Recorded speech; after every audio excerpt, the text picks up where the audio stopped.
At 5 starts now.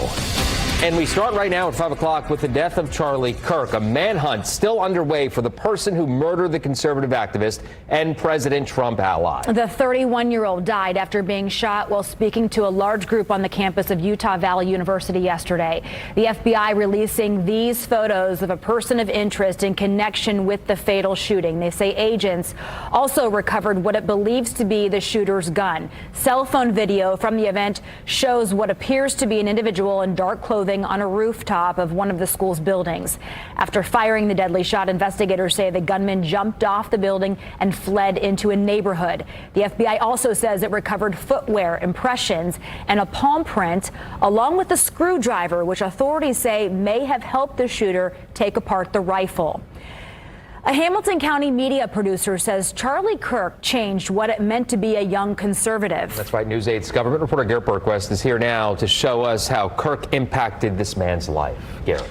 Well, Jack Hudson started Babel Media after he graduated from Butler University last year. He says Kirk showed him it's okay to be a young, outspoken conservative and to not be afraid to debate with those who disagree with him. We do podcast production, direct-to-camera teleprompter work for a variety of political, corporate, nonprofit clients. Hudson is active with the Hamilton County Young Republicans. He says being a conservative on a college campus isn't easy.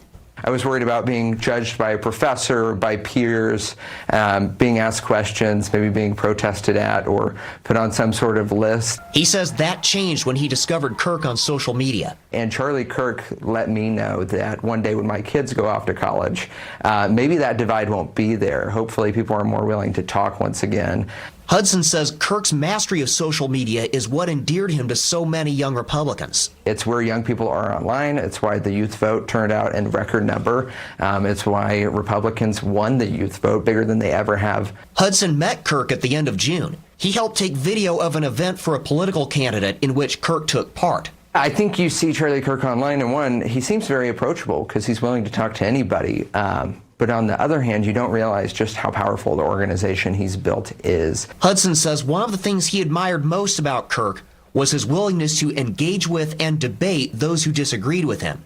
He says Kirk was a true advocate for dialogue.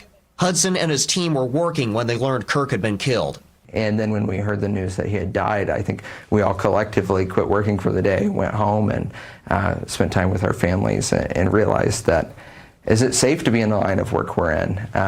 What can we do to make sure things like this don't happen in the future? Hudson says young Republicans now have to get more engaged than ever. It's our turn as young Republicans, as young conservatives, to move the conversation forward with dialogue and the best ideas, not violence and silencing the other side. Hudson says now is the time to talk to people who don't share your political views with the goal of understanding why they hold the views they do. I'm Garrett Bergquist for Wish TV and WishTV.com. Garrett, thank you very much. Governor Mike Braun ordered flags at all state facilities to be flown at half staff in honor of Charlie Kirk. Braun is also encouraging Hoosier residents and businesses to join in lowering their flags during this period of remembrance. The order is effective through sunset on Sunday.